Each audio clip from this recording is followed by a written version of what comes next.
नहीं चलेगी, नहीं चलेगी, नहीं चलेगी। अरे खामोशी नहीं चलेगी, नहीं चलेगी, नहीं। हमारे लिए बात करो, बात करो, बात करो। अरे मुस्लिम एमएलए हमारे लिए बात करो, बात करो, बात करो। अरे चुप्पी खत्म करो, खत्म करो, खत्म करो, खत्म करो। मोहतरमा कनीज फातिमा बात करो, बात करो, बात करो।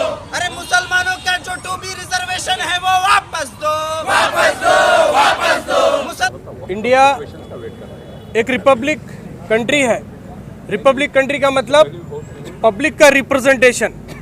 डेमोक्रेसी में पब्लिक का रिप्रेजेंटेशन वोट के ज़रिए से जिनकी जितनी संख्या है उतनी उनकी भागीदारी के जो कॉन्सेप्ट है उसको लेकर इलेक्शंस होते हैं, वोटिंग करते हैं। जब कोई भी लिंगायत इश्यूज़ के ऊपर अगर लिंगायत एमएलए बात करता है तो उसको एक्सेप्ट किया जाता है। दलित इश्यूज़ के ऊपर दलित एमएलए बात करता है तो उसकी वाहवाही हो जाती है। ओबीसी एमएलएस के ऊपर अगर कोई जुल्म ज़्यादती होते हैं उनके इंसाफ के लिए अगर ओबीसी एमएलएस बात करते हैं तो उनको तारीफ़ किया जाता है। ये जो दोहरा नीति जो मुस्लिम इश्यूज़ के ऊपर अगर मुस्लिम एमएलए अगर कोई बात करे या कोई भी बात करे उसको हेट माना जाता है, उसको क्राइम माना जाता है, उसको एंटी पार्टी माना जाता है। ये दोहरी नीति किस लिए? यही कांग्रेस पार्टी जब इलेक्शंस के टाइम पर खुलेआम माइनॉरिटीज़ को हम आपको सपोर्ट करेंगे, जो भी बीजेपी एंटी माइनॉरिटी पॉलिसीज़ लाई है हम उसको वापस लाएंगे बोलकर हम तो 55 लाख तकरीबन मुसलमानों के 90% 92% वोट लेकर आने के बाद आज गवर्नमेंट में आकर 6-7 महीने हुए। आज कुछ करने से पहले वो बीजेपी आईटी सेल से डरती है, कुछ करने से पहले दिल्ली में जो बैठी हाई कमांड है उससे डरती है। अगर उतना ही डर था तो जब वोट मांगते टाइम पे क्यों बोले? 2013 में ही सिद्धरामैया जी ने कहा था कि कल्लड़ का भट्ट मंगलूर के एक रैली में, इलेक्शन रैली में सिद्धरामैया साहब खुद बोले थे कि ये जो प्रभाकर भट्ट है मंगलूर का, हमारी गवर्नमेंट है तो हम उसको जेल में डालेंगे बोलकर 2013 में बोले थे। 10 साल होने को है, फिर वापस इनकी गवर्नमेंट आई, आज तक भी उसको जेल में डालना तो छोड़ की बात, पुलिस स्टेशन बुलाकर उसको आज तक पूछे नहीं। रिसेंटली जब हाल ही में हमारे माँ बहनों के ऊपर जब वो टिप्पणी किया है, इतनी बुरे अल्फाज बयान किया है कि मुसलमानों को हर एक दिन एक नया नया शौहर मिलता था, उनको मोदी जी की वजह से उनको एक परमानेंट गंडा मिला, उनको जो इतनी गलीज बात किया है, इसके खिलाफ जब कुछ एक्टिविस्ट ने कोर्ट में इनकी तो औकात नहीं थी एफआईआर करने की और उसको अरेस्ट करने की। पूरे कर्नाटक से जब एहतजाज हुआ, मंडिया में एफआईआर हुआ, वो एफआईआर होने के बावजूद भी कम से कम 7 से 8 आईपीसी सेक्शंस हैं, वो भी नॉन बेलेबल सेक्शंस हैं। चाहिए तो ये था कि बिना प्रोटेस्ट की वो कानून के दायरे में रखकर उसको अरेस्ट किया जाता, लॉ एंड ऑर्डर को मेंटेन किया जाता और जस्टिस को दिया जाता। लेकिन कांग्रेस गवर्नमेंट क्या हलफनामा देती है कोर्ट में कि हमारा इरादा नहीं है इसको अरेस्ट करने का, तो बेल मिल गई उसको। तुम बोलते एक हो और करते एक हो। ये जो दोहरी नीति है social democratic party of India इसको कंडेम करती है। 10,000 करोड़ का माइनॉरिटी का बजट आपने वादा किया, आपने दिया कितना? 2,200 करोड़ दिया, लेकिन ग्राउंड पे दिसंबर के एंड तक हम जब चेक कर रहे हैं सिर्फ 200 करोड़ हमारे को दिए हैं। 200 करोड़ मतलब कितना? सिर्फ 10% दिए हैं। मतलब क्या होता है? जब 10,000 करोड़ बोलकर 2,000 करोड़ देते हैं, लेकिन ज़मीनी सतह पे सिर्फ 200 करोड़। सिर्फ हम एडवर्टाइजमेंट देख रहे हैं माइनॉरिटीज़ के स्कॉलरशिप का, माइनॉरिटीज़ का खाली एडवर्टाइजमेंट पे करोड़ों रुपए खर्चा कर रही है। हम मुसलमान एमएलए को जो वोटर डाले हुए हमारे जो उलमा कराम इंटेलेक्चुअल्स, पब्लिक खुश हो रही है खाली क्या देखकर? ये नोटिफिकेशन देखकर, एडवर्टाइजमेंट देखकर। लेकिन ज़मीनी सतह पे सिर्फ 10% हमें बजट दिया है। ये जो डिस्क्रिमिनेशन है कांग्रेस गवर्नमेंट का, और उससे ज़्यादा जो मुस्लिम एमएलएस की जो खामोशी है, आपको हम लोगों ने अपना रिप्रेजेंटेटिव बना के भेजा है। जब लिंगायत इश्यूज़ के ऊपर, ओबीसी इश्यूज़ के ऊपर, दलित इश्यूज़ के ऊपर उनका रिप्रेजेंटेशन उनके लीडर्स करते हैं, तो तुम्हारे को क्या हुआ है? तुम्हारी ज़बान को क्या हुआ है? इतना डरपोक क्यों है? क्या आपको बी फॉर्म नहीं मिलता बोलकर? आपको राहुल गांधी के ऊपर अगर कोई बोला, सोनिया गांधी के ऊपर बोला तो आपको तिल मिलाती। माइनॉरिटी के जो चेयरमैन है या माइनॉरिटी के जो लीडर्स है कांग्रेस में, सोनिया गांधी को बोल सकती प्रोटेस्ट निकलते। तुम्हारी माँ बहन के बारे में इतनी गंदी बात करा, शर्म होना चाहिए माइनॉरिटी लीडर्स को। अब तक कुछ नहीं बोले, और वो आदमी को गवर्नमेंट एफिडेविट देती है, गवर्नमेंट का लॉयर बोलता है कि हमारा इरादा नहीं है इनको अरेस्ट करने का। तो फिर आईपीसी सेक्शंस क्यों डाले हैं? नॉन अवेलेबल सेक्शंस क्यों डाले हैं? मजाक उड़ाने के लिए। थोड़े दिन पहले सिद्धरामैया साहब बुर्खा के ऊपर बात करें, हम बुर्खा निकाल रहे बोले। हाईकमांड से वहाँ से क्या नोटिस आया कि वहाँ से क्या फटकार पड़ी कि यू टर्न लिए हुए 24 घंटे के अंदर। ये शर्म आना चाहिए सिद्धरामैया गवर्नमेंट को और पूरी गवर्नमेंट को शर्म आना चाहिए। क्या 1 करोड़ माइनॉरिटीज़, क्या 1 करोड़ मुस्लिम्स कन्नड़ी का नहीं है? क्या हम भारत के वासी नहीं है? हमारे बारे में बात करना जुर्म क्यों है? हमारे इश्यूज़ के ऊपर बात करना क्राइम क्यों है? हमारे इश्यूज़ के ऊपर बात करना कम्युनल क्यों हो जाता है, जबकि सबके ऊपर बात करते हैं? हम क्या कुछ ऐसे डिमांड कर रहे हैं जो अनकॉन्स्टिट्यूशनल है? आप जो मैनिफेस्टो में बोला है उसी को बात कर रहे हैं, जो कॉन्स्टिट्यूशन में हमारा हक है उसी को बात कर रहे हैं। जब भी एसडीपी कुछ बात करती है, अरे तुम कम्युनल माहौल क्रिएट करते हो, तुम ऐसा करते हो। अरे हम हक की बात कर रहे हैं। गुलबर्गा नॉर्थ में हम सब मिलकर के आलम कांग्रेस को जीता है या कनीज फातिमा को जीता है। इनका फर्ज बनता है कि हमारे इश्यूज़ के ऊपर बात करें, हमारे तकलीफ़ों के ऊपर बात करें।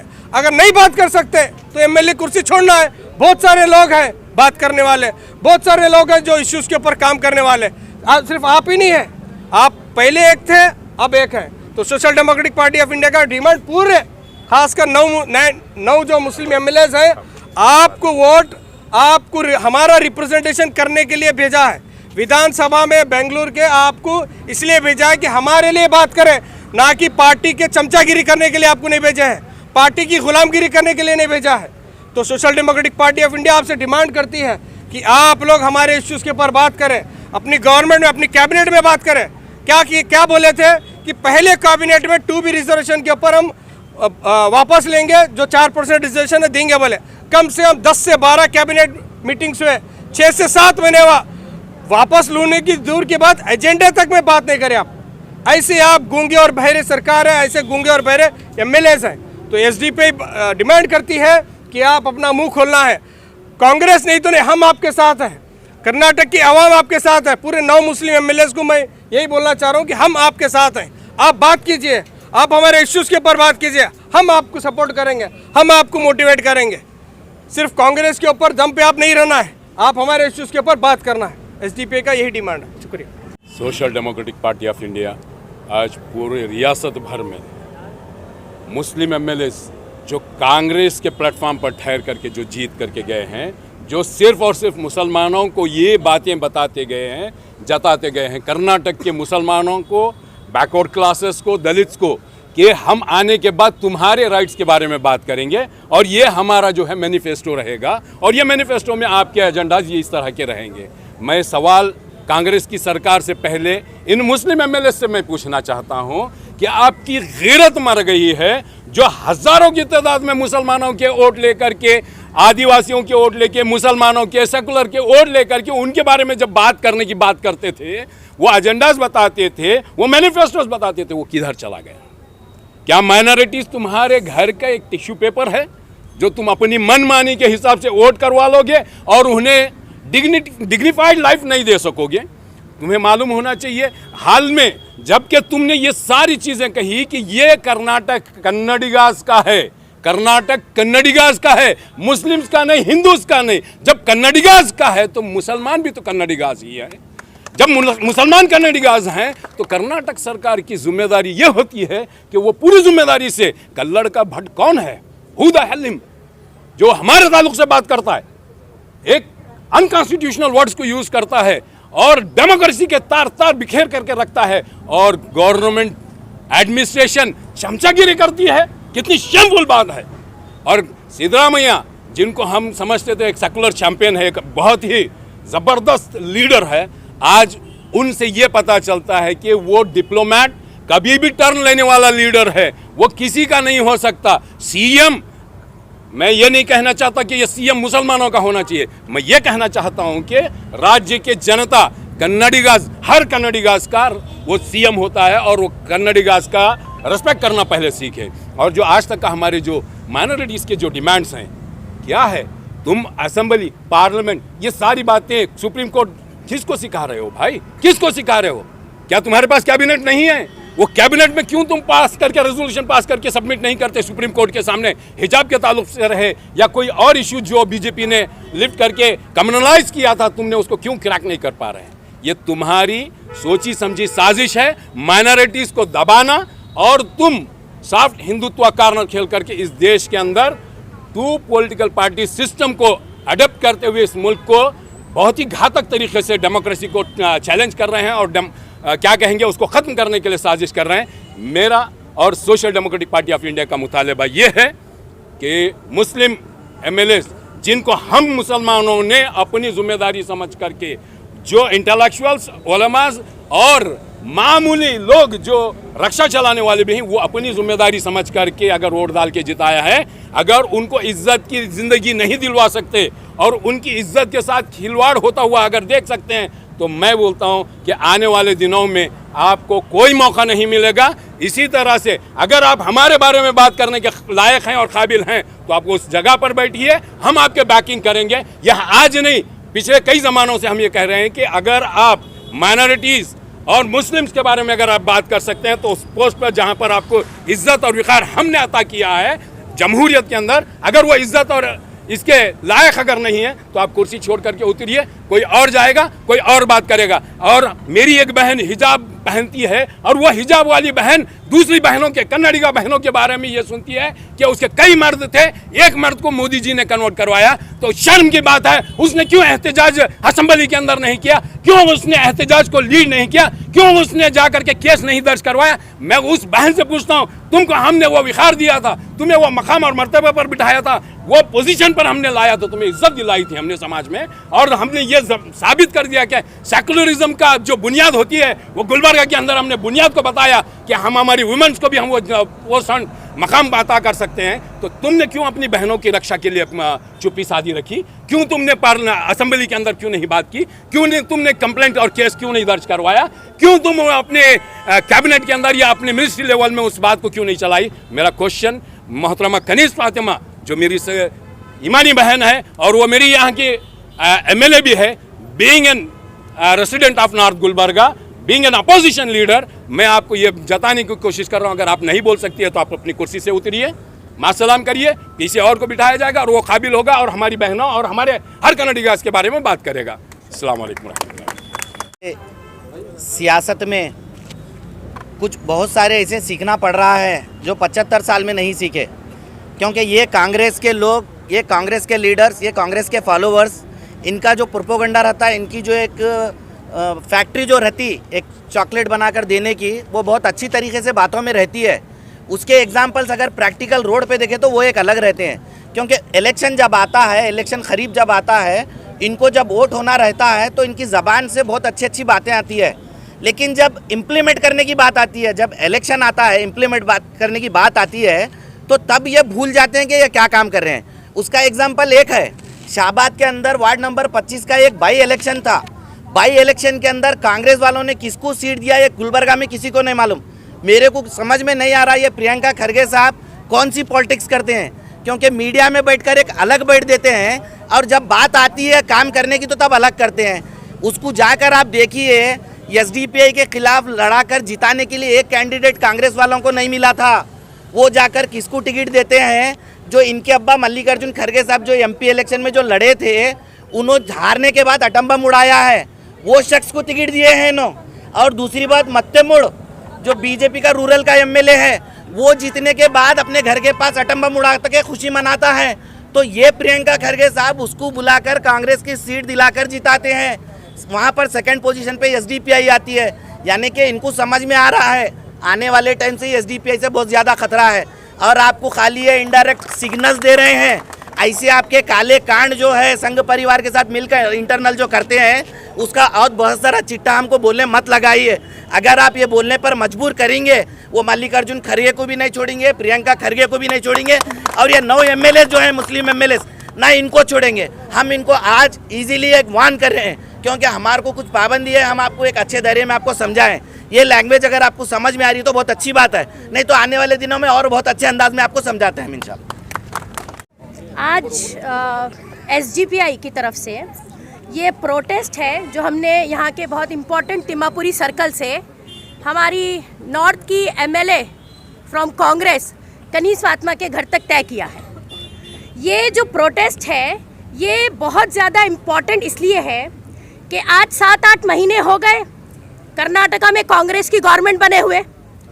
जब ये गवर्नमेंट अपने लिए प्रचार कर रही थी, इन्होंने बहुत बड़े बड़े मैनिफेस्टो में बड़े बड़े वादे किए थे कि जब ये पावर में आएंगे, और इन्होंने लोगों को ल्योर किया था ये ग्रीड देकर कि वो माइनॉरिटीज़ के इशू पर या कर्नाटका में जो भी एविल पॉलिसीज बीजेपी की लाई हुई है या जो भी आरएसएस की गुंडागर्दी है उसके खिलाफ ये कानून बनाएंगे, उसके खिलाफ ये एक्शन लेंगे, ये कर्नाटका में पीस का माहौल बनाएंगे। ये इनके कुछ वादे थे, जिसमें से हम ये देख रहे हैं कि 9 ऐसे माइनॉरिटी के मुस्लिम एमएलए जो मुसलमानों के वोट पर आकर आज कुर्सी पे बैठे हैं, अब ऐसा मालूम होता है वो अंधे, गूंगे और बहरे हो गए हैं।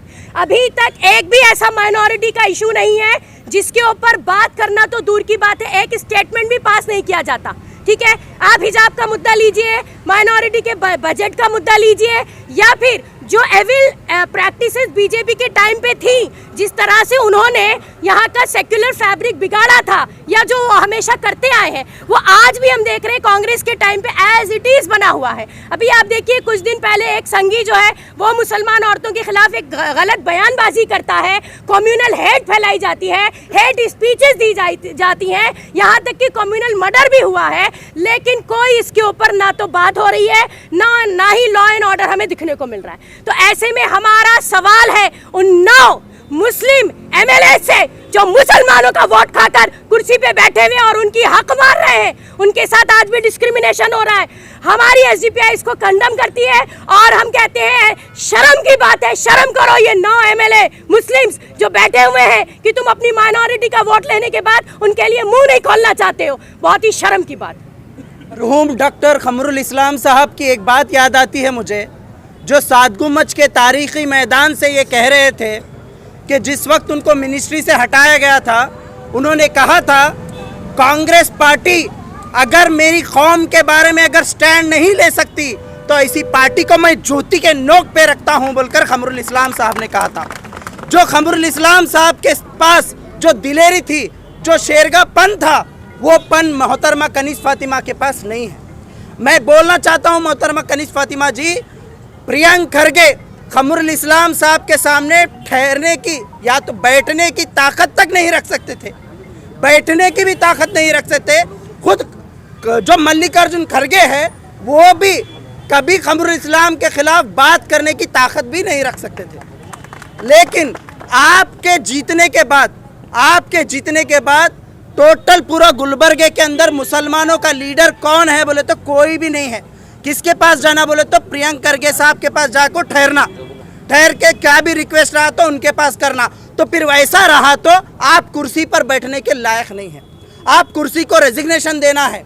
आप जो वादा करे थे मैनिफेस्टो लेकर, आपा खाला अम्मा बोलकर घर घर आकर जो कांग्रेस के चापलूसी करने वाले लीडरान, जो खरगे के चापलूसी करने वाले लीडरान, ये लोग जब तक खमरुल इस्लाम साहब जिंदा थे उस वक्त ये लोग खमरुल इस्लाम के खिलाफ काम कर रहे थे। आज वो लोग मैडम के साथ ठहर कर यहाँ पर आकर मुसलमानों के वोट मांगते हैं। ये कितनी शर्म की बात है। मैं मोहतरमा कनीज़ फातिमा जी से पूछना चाहता हूँ, हिजाब के बारे में आप आकर बयान दिए, कौन ऑफिस में रोक रहा आपको ये हिजाब पहनने के वास्ते? कौन रोक रहा आपको ऑफिस में जाने के वास्ते हिजाब पहनकर? स्कूल की बात है यहाँ पर, आप बात करिए, आपके साथ हम लोग खड़े रहेंगे। हम खमरुल इस्लाम के साथ भी खड़े हुए थे जब उन्होंने आवाज़ लगाए कौम और मिल्लत के ताल्लुक से, जब हम उनके साथ खड़े रहे। आप कांग्रेस पार्टी से ना डरिए, ये छोटे खरगे बड़े खरगे से ना डरिए, आप आवाज़ लगाइए, हम आपके साथ खड़े रहेंगे। लेकिन अगर आप हमारे बारे में बात नहीं करेंगे तो आपको कुर्सी से हटाने की भी ताकत हम लोग रखते हैं, ये मत भूलिए आप लोग। और मैं लोगों से कहना चाहता हूँ, और मोहतरमा कनीज़ फातिमा जी, 6 महीने हो गया आप इलेक्शन जीत कर, एक 15 point prime minister 15 point programme की एक मीटिंग नहीं करे आप, डिस्ट्रिक्ट में एक माइनॉरिटी मीटिंग नहीं करे आप, फिर क्या फ़ायदा? ये नाली गटर रोड का काम छोड़ दो। कॉरपोरेटर कई क्या से जीते? कॉरपोरेटर खाली कमीशन लेने के वास्ते जीते क्या? उनको काम लगाओ।